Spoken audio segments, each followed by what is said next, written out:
You can decide, do I want to take a year or 9 months to find someone? Or do I want to take 3 months to 6 to upskill someone and fire them up, because growing people and investing them happens to be one of the greatest things you can do for somebody, which today is all the research is showing people are more loyal to learning than they are to a company. So you want to be, you want your employees to be loyal to you, grow them and make them viable for the future. And by the way, that's greater than offering them job security. That's career security, right? Yes. How can leaders thrive when everything about work is being reinvented? Steve Cadigan is one of the most foremost authorities on the future of work, and he is renowned for leading LinkedIn's talent push from 400 to 4,000 in 3.5 years, and was responsible for architecting their world-famous company culture. And today, he is one of the world's most sought-after thought leaders, advising companies, cities, countries on how to navigate AI, leadership, talent, and uncertainty. And he's the author of Workquake. And he's also a trusted voice for organizations like Google, the BBC, and Harvard. And so we are going to talk about those subjects here today and dive in deep with that. And so, Steve, welcome. I'm excited to have you here. Great to be here, Nicole. Thanks for having me. It is a pleasure. And I do want to do a shout out to Oscar Hamilton and their team, because they are the ones that have connected us. And I always like to acknowledge those that support this show, both obviously our audience, our guests, and those amazing booking agents that send us fantastic guests. So thank you to them. So let's dive in. AI, big topic, right? Changing the way we lead. So what do we need to know in today about AI, and how do we change the way we lead based on that? Well, it's good that we have 6 hours to cover this very small topic today, Nicole. I tell you what. All right. So I have developed a very, what I think is a clear point of view on AI right now, because what is really challenging all of us as leaders in the world of talent is that AI showed up essentially yesterday, and all of us already feel behind. All of us are worried that our competitor has some sort of AI advantage that we don't have, and we're trying to reconcile that. And I think the big trap with AI is looking at it as if it's like every other software piece of technology that we've implemented in the past, which is do more, faster, less expense. And AI can deliver, but that's about a fraction of what I think the real prospects are of how it can really revolutionize work in so many ways. We can make jobs more amazing. It could solve more problems. It could build more value. It could open new markets. It could help you figure out how to solve problems differently. And my big disappointment right now is that most of the use cases we're seeing are ones that are fear-inducing. Let's replace people. Let's cut jobs. Let's lower costs. And I think that's a big miss. And so I guess that's where I want to start this conversation, which is I think we have to step back for a second and appreciate this is unlike anything we've ever had our hands in before. And by the way, let's not forget, we're architecting this. This is us. We're creating this. Yeah. And it is not software. It is not like things we've used before. It has enormous potential and very beautiful potential, but very scary potential. And the creators of all these products and the early pioneers of AI are as terrified as they are excited. And so let's remember that as we're running forward, saying, hey, let's think this through. It's like, hey, even the people that built all this stuff, like Sam Altman releases ChatGPT, and the next week he's in Washington telling the government, hey, you need to put some barriers in because there's some ethical boundaries we could just plow right through. And so I think we have to proceed with caution. I think we all have to educate ourselves. And I'm telling every organization right now, you need an AI council. You need to surround yourself with people who know more about this than you do.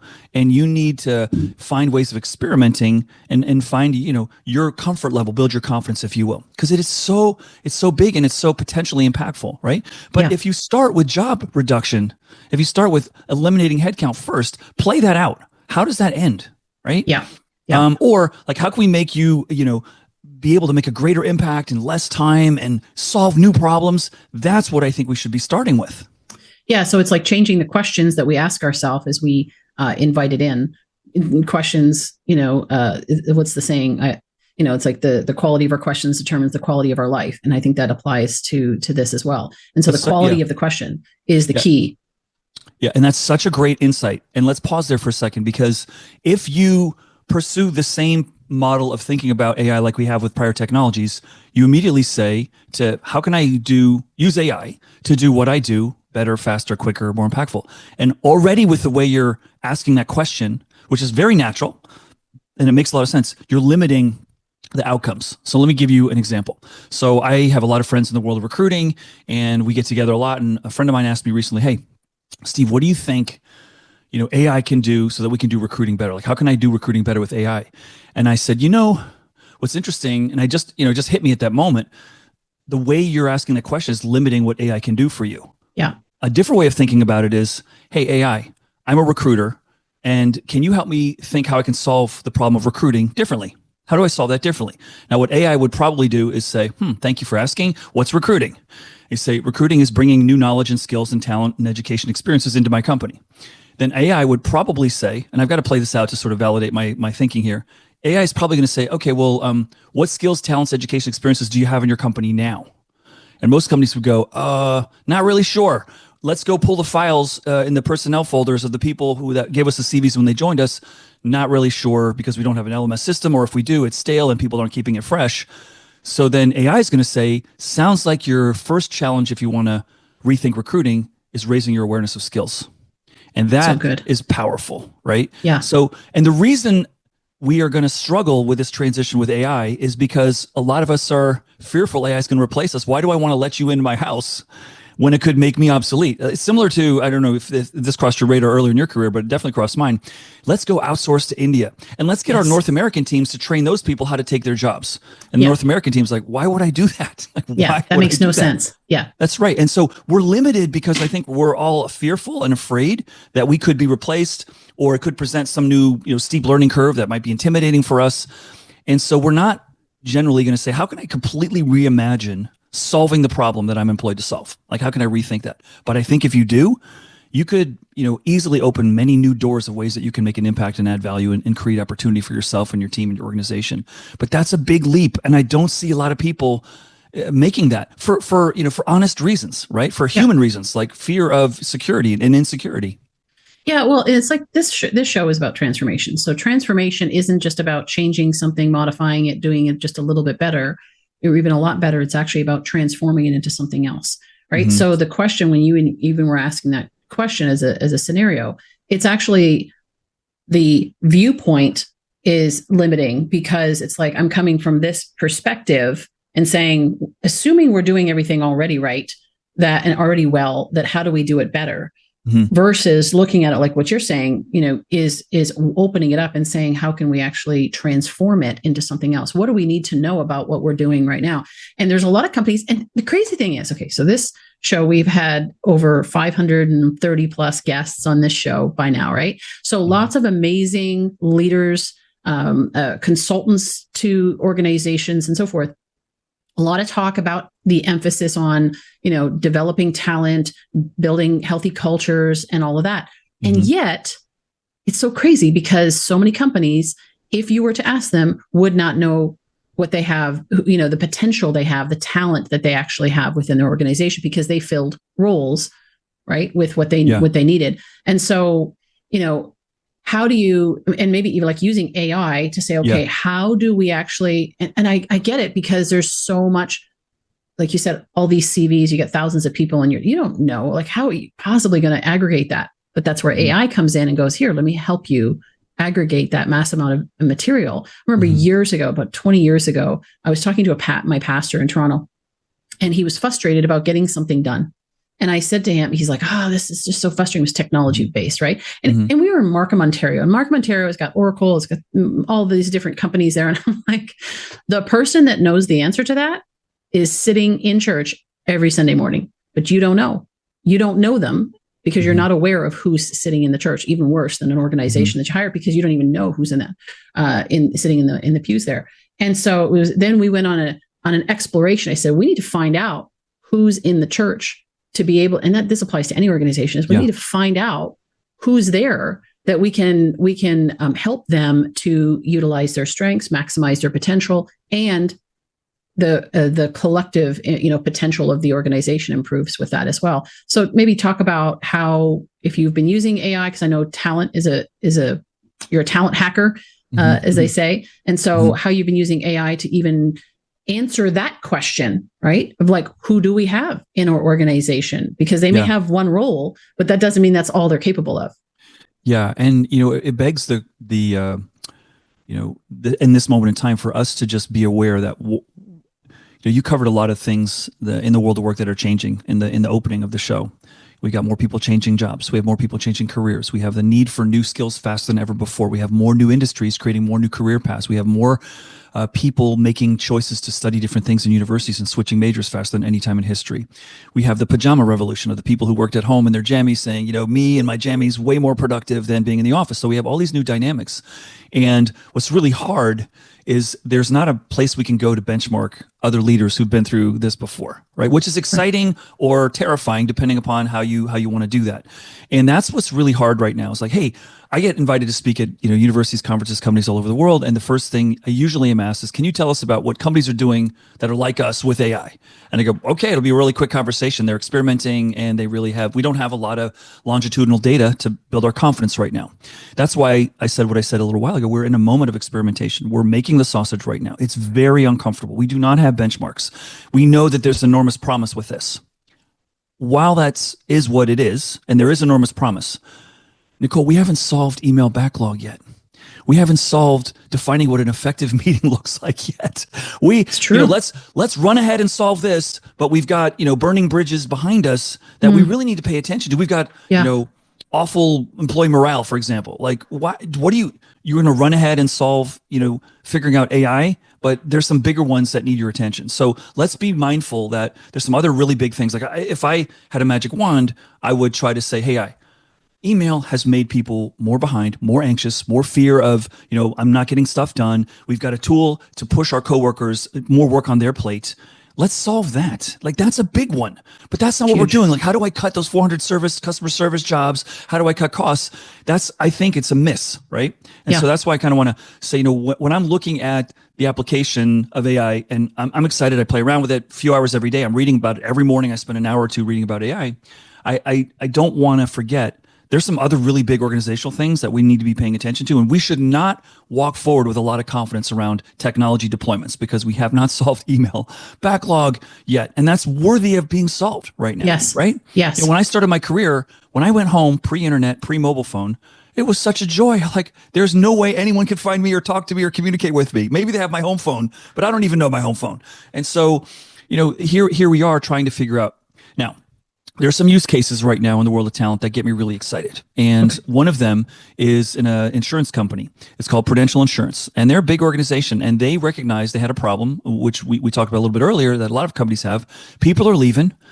And the company knows there's a place they could go, but they're not sure where they could fit. And the person doesn't think there's a job for them. So there's people walking out of their door. And this happens in every major organization I've ever worked for. Like, we're just not aware that they could do other things, or we're so binary in our thinking. Like, if you did PR, you can't do investor relations. You're just PR, or you're HR. You could never do something in market research. You're just an HR person.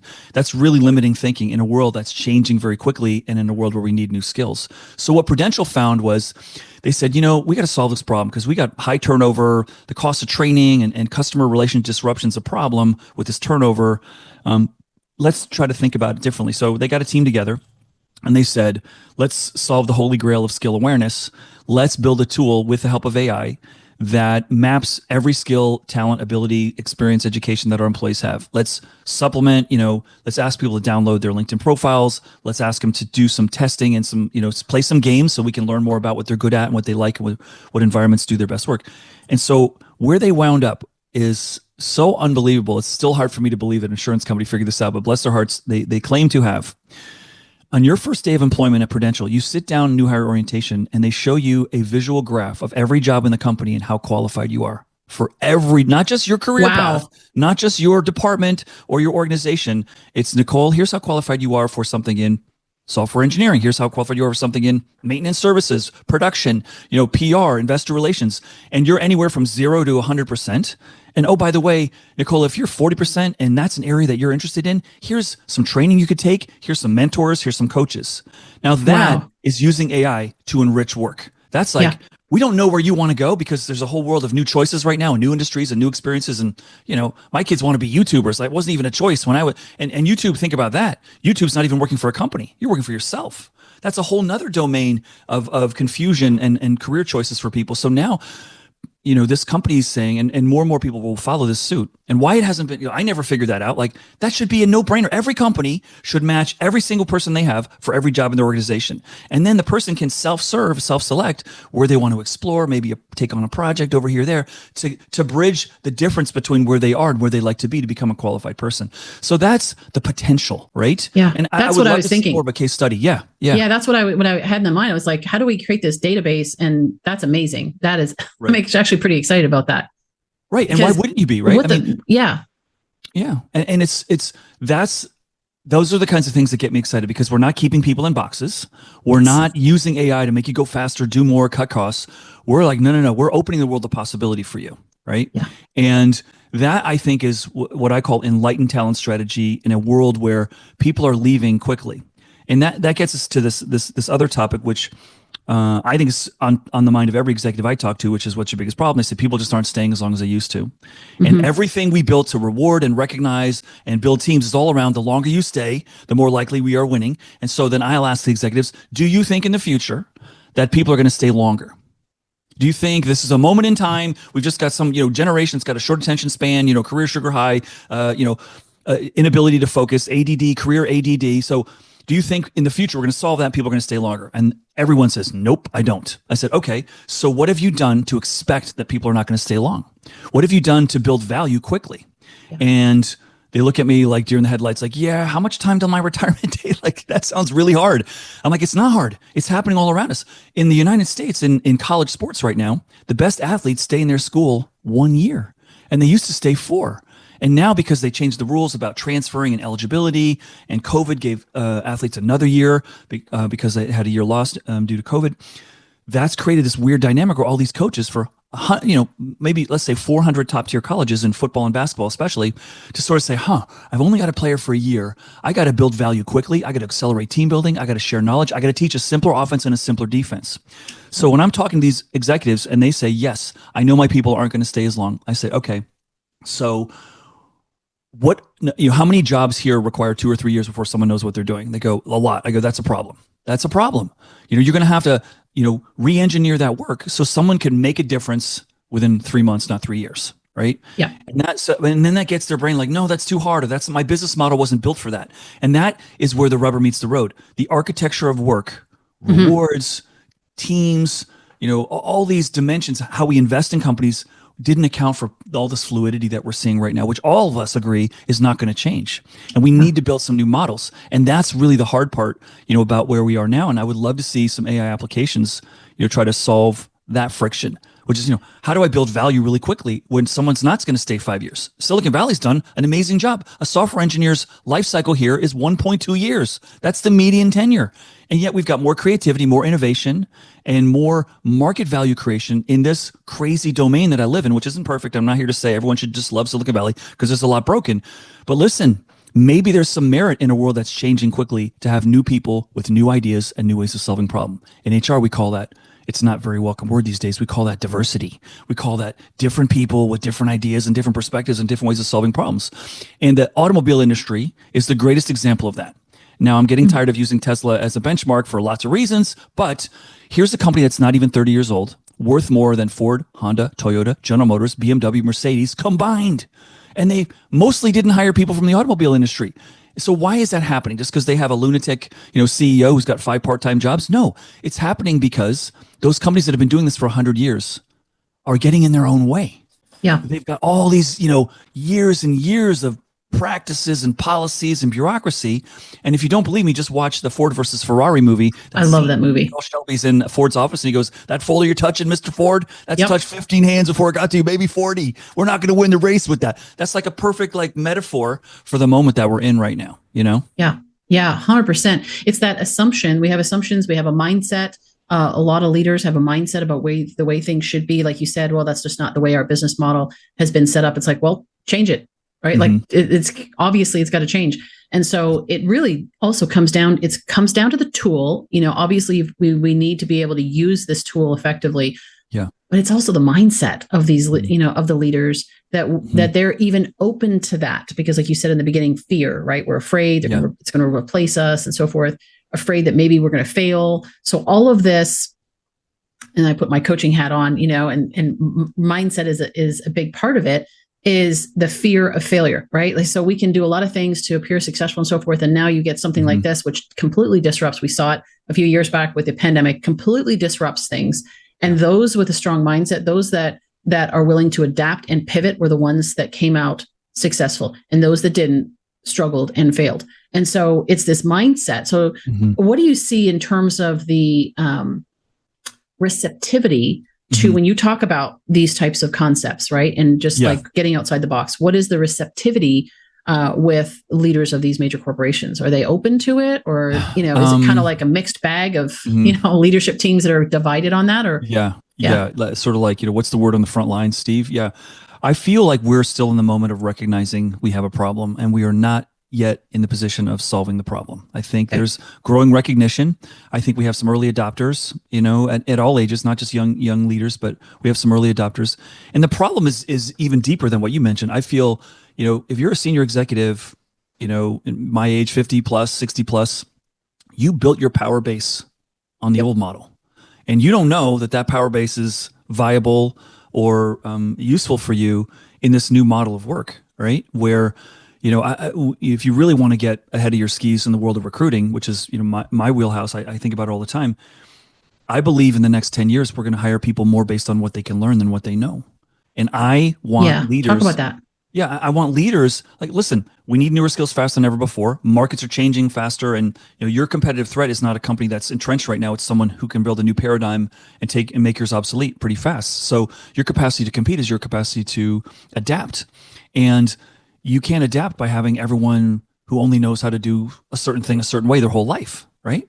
You want people who can think differently, and I think we're gonna see, and at a meta level, I don't think universities and education institutions and businesses are built to upskill the world at the pace that we need right now. So what you're seeing is all these people firing people and hiring people. We used to have let people go, freeze the requisition, stop recruiting, let's cut costs. Now it's like we got to get some people out, we got to get some new people in. So we've got foot on the gas, foot on the brake at the same time, and it's befuddling economists, it's befuddling labor researchers. Like, whoa, we've never seen this before, and that's kind of part of the moment, which is that the need for new skills is one where I feel like businesses are going to have to become business schools. And in a conversation with a PhD researcher I was having today. Starting to coalesce for me. I feel like businesses and schools are going to have to start merging. We're going to start seeing those boundaries become more permeable. We're going to see more collaboration beyond just, hey, can we have some of your interns, or can your managers teach classes for our students? We're going to see that merging, and that's good, I think, because it doesn't require a business to completely change its model. If you agree that we need new skills faster than ever before, you quickly are going to get to the problem we have is that the funding for businesses is all for everyone to deliver product. You be productive for me 90% of your time, and maybe 5 to 10% will educate you, right? Or 5% you can take off, and 5% will educate. I think it's going to need to be more like 50-50. 50% you're producing and delivering, and 50% you're learning. And that doesn't mean you're in a classroom wasting your time, or doing something that's not adding value. You're working on a new project, you're on a different team, you're in a new assignment where we're providing experiential learning, because that's the only path forward. The open market, in a world where people are, again, switching careers, not just switching jobs, switching careers, we do not have the inventory of qualified people sitting on the sidelines for you to go get. So you can decide, do I want to take a year or 9 months to find someone? Or do I want to take 3 months to 6 to upskill someone and fire them up, because growing people and investing in them happens to be one of the greatest things you can do for somebody, which today is all the research is showing people are more loyal to learning than they are to a company. So you want to be, you want your employees to be loyal to you, grow them and make them viable for the future. And by the way, that's greater than offering them job security. That's career security, right? Yes. And unfortunately, most of us went to the Tony Soprano School of HR, which is, you quit, you're dead to me.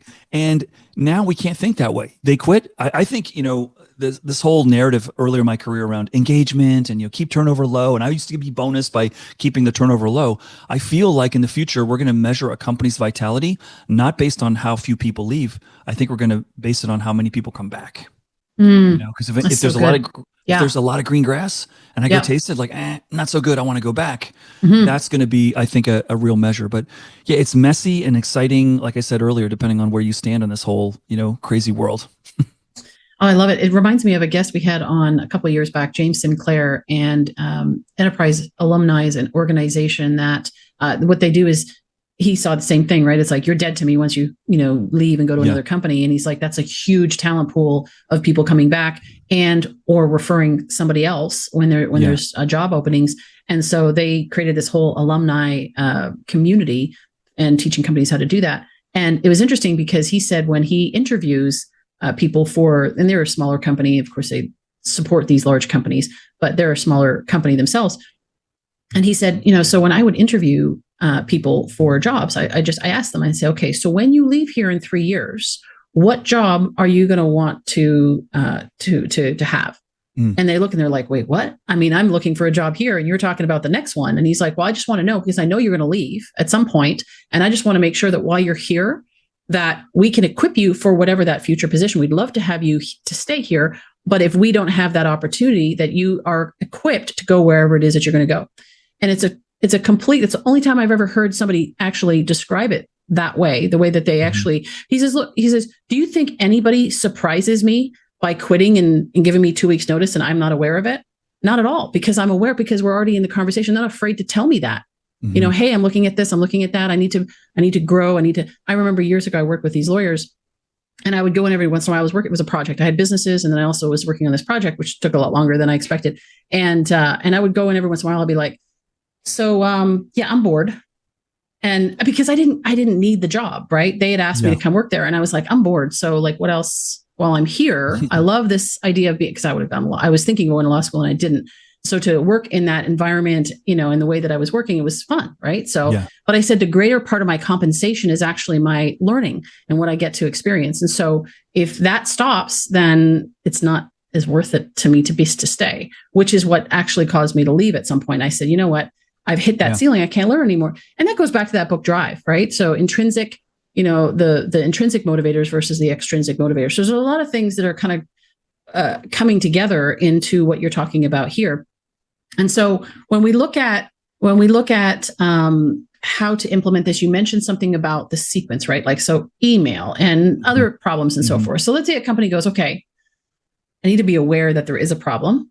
Okay. So there's, first of all, it's awareness. It's like transformation, anything, right? Awareness, choice, change.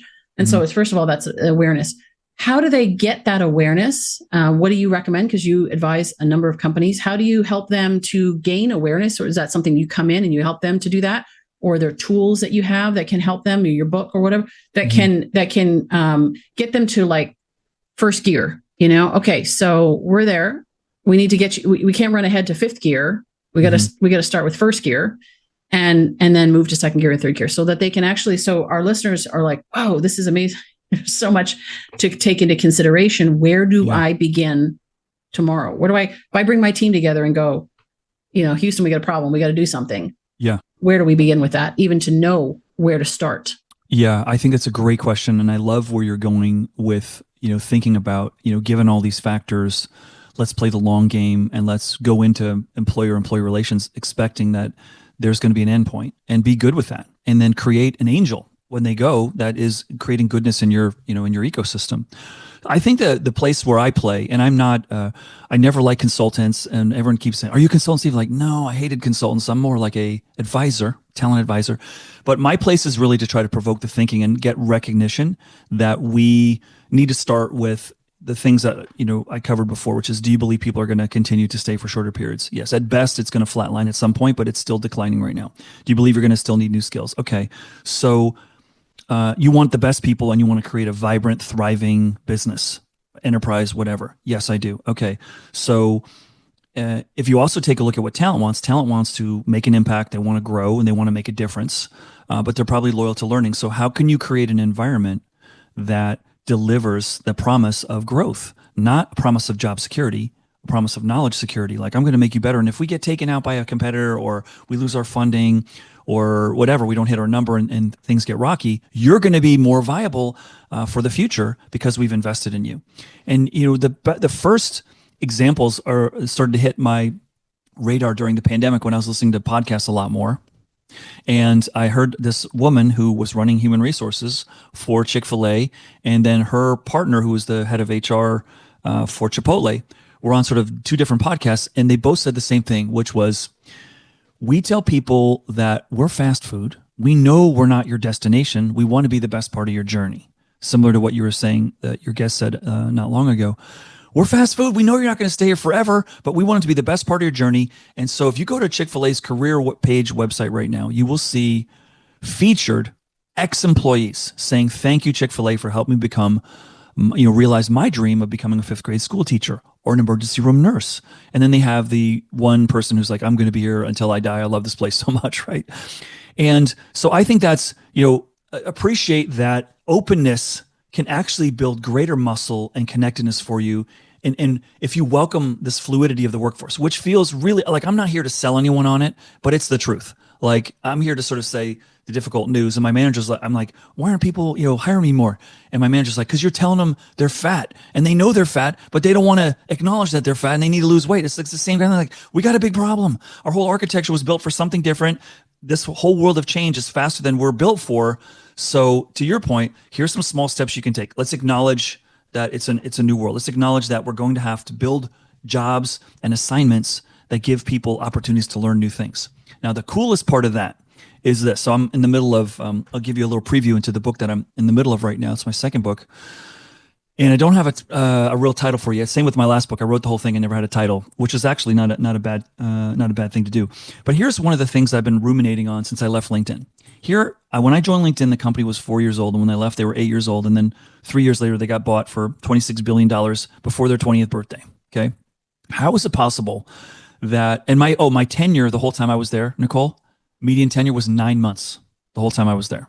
Wow. So how is it possible that this groundbreaking business in a new business was created and all that value was built in a very complex business? Our business was much more complex than Facebook. We were not making money on advertisements. We're making money on recruiting, on marketing, on some sales navigator products that we were building. We're not making a ton of money on advert or selling your search habits like Facebook has, or I like to call them faceplant. Anyway, so what we had to, what we started to figure out was, and it's like, wow, we are not a sexy company. People, would rather go work for Apple than work for us. And we can't pay what they can pay, and we can't provide the benefits that some of these really cool companies can do.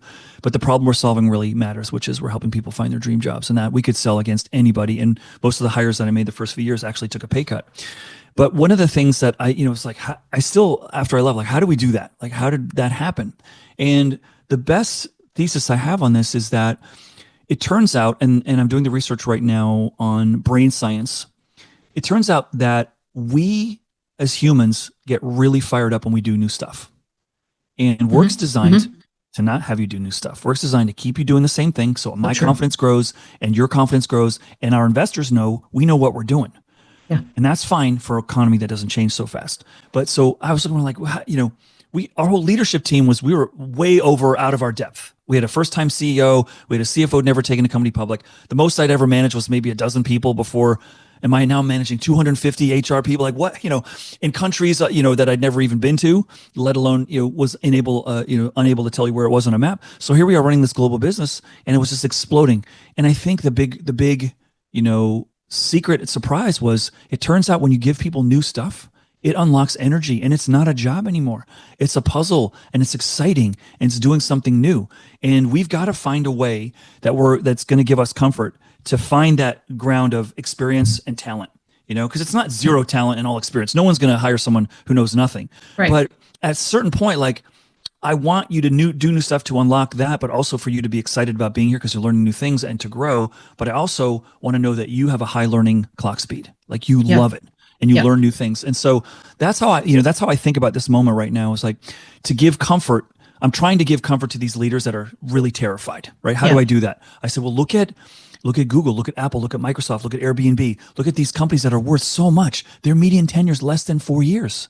Yeah. It's less than 4, and they're crushing it on creativity. And that's what you want, right? You want to be more creative. You want to be more innovative. And if you ask anyone in a room full of executives, when I do start doing the tech companies, they go, well, we're not a tech company, Steve. I'm like, okay, well, let's do automobiles. Look at that company. I mean, they're probably a tech company, but look at Tesla. Yeah. What are they doing? Why are the investors thinking they're more valuable than all the people doing it for 100 years? They think they want their money to go there because they can innovate faster. And so do you want that? And so to your point, like, how do you get these people motivated that are really struggling, I think we've got to show them, hey, there's a huge upside here. You don't have to get it right. You just got to be one of the early ones to figure out how to re-architect this. You know, it's not perfect, right? It's like the bear's after you and I in the woods. I don't have to outrun the bear. I just have to outrun you, you know? So like, that's sort of like, you got to be a little bit faster than your competition at figuring this out. And that means a lot of experimentation. And that gets to another domain. A lot of companies are built on reliable, predictable, consistent results. They're not built on wildly experimenting. And that's why I think the technology companies are just continuing to have a heyday.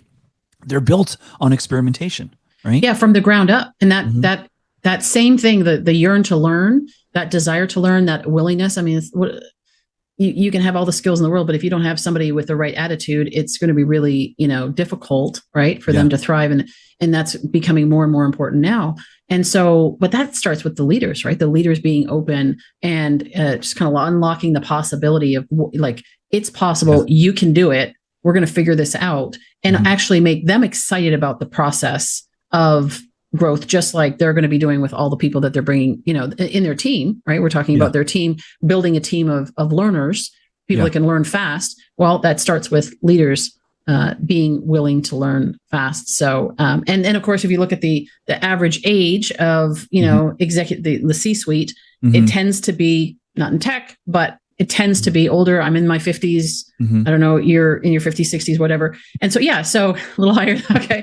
But, sometimes they say it's harder, at an older age to learn and adapt, but I don't think that's true. I mean, it is, but it doesn't have to be. And it's just us being willing to challenge ourselves and let me give you a great example. And you sort of hinted at it earlier in the conversation, the pandemic. Look at all the things we learned about the pandemic because we were forced to learn it, right? Yes. So one of my favorite conversations with most business leaders post-pandemic was how to go. They go, Steve, it was a disaster, just a disaster. We had all kinds of issues. We had supply chain problems and turnover problems. And I go, well, how was the business? I go, oh, we just had 3 of the best years we've ever had.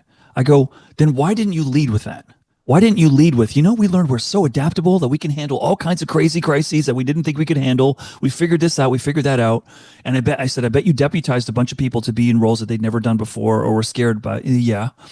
And how'd it work out? They go, well, I guess pretty good. Okay, so why are you fighting to get back to that safe, secure, known model that you have? And it's just because that's how we're wired, right? Yeah. And I find that, so I'm trying to say, be like, hold a mirror up. You did great. You did really great. And you learned some new things. And just like thousands and thousands of white collar workers who don't have to work in an office, learned that, whoa, not only am I more productive at work, I'm more productive with my life when I'm at home. And isn't that why I'm working?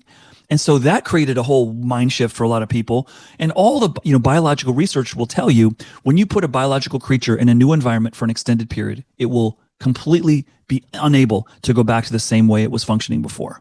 It just learns new things, and it can't unlearn those things, right? Yeah. And so some people said, wow, I worked in Singapore for 2 years. And one of the things that was really hard for me was I didn't have a commute. Now, there's a part of me that's like, oh, I don't have to pay for gas. I didn't have to pay for a car. I just took a taxi or the train to work every day, or a bus. But what I really missed was that 20 to 30 minutes of think time, process, what am I going to do today and what happened today on the way home, And I wouldn't have known that had I not gone into that environment, that was a sacred moment in my day that I had to adjust for, right? And now I'm in this stinky taxi. It's like air freshener. Singapore is like a thing. I was like, oh, I can't handle this. Roll the window. Oh my God, it's so hot. Roll the window back up, and it was really, it was a big learning. I had friends that said, Steve, I was never home when my kids came home from school. And when the schools opened up and I was still working from home, the kids came home. It was magic. By the time I got home, my wife's ready to kill me or my husband's ready to kill me. And the kids are like cuckoo for Cocoa Puffs or they're ready for sleep. I'm missing that moment. And that's precious. And I don't want to give that up. And those magic, blending of living and working was pretty cool. But that's another one where had we not been forced to experience those, we might not have, and you can't put the genie back in the bottle, right? Yeah. Well, and to realize, I think it's like that cycle of transformation where there's a resistance phase, like we resist change. We don't want to be part of it. We're like, no, I want to, especially if you're older, it's like, how long to retirement you were saying earlier? How fast? Come on, clock, go. Yeah. Come on, hurry up, so I can get out and I don't have to change and adapt to the current situation. But when we're forced to, and in reality is if we don't do it now, we will be forced to, at some point. It just because you'll be obsolete.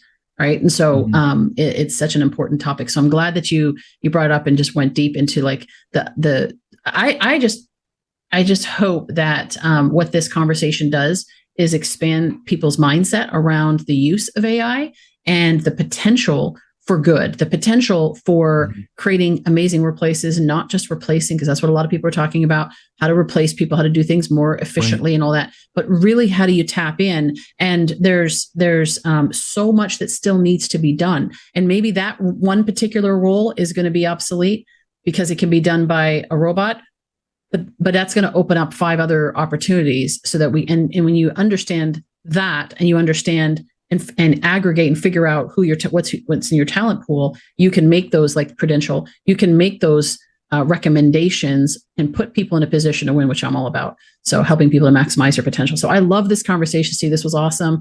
I know we got to wrap it up, but we'll make sure that your book, Workquake, and you've got your next book when it comes out, please let us know. So we'll make sure that's also in the notes as well.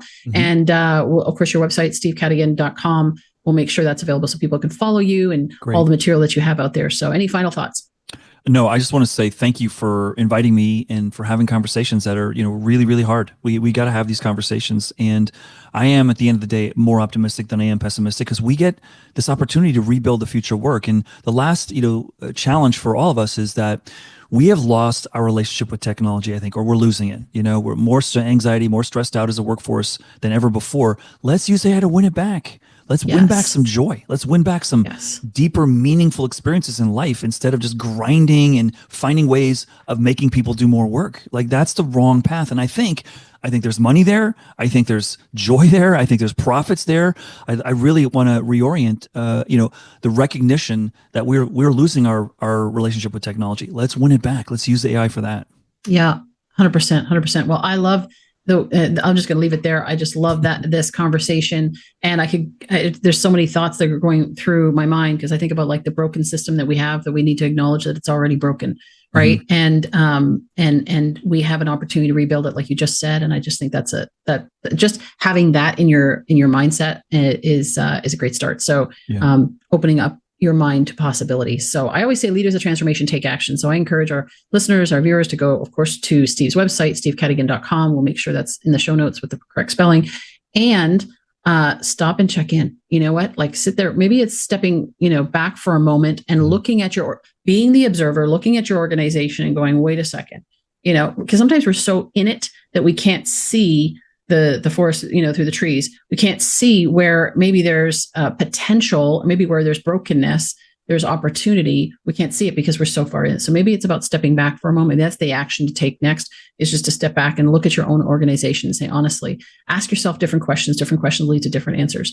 And so I encourage you to do that. We'd love to hear how this has impacted you and where you are in your journey. If there's anything we can do to support you, we're here to do that. leadersoftransformation.com is the website. Of course, you can find us on social as well.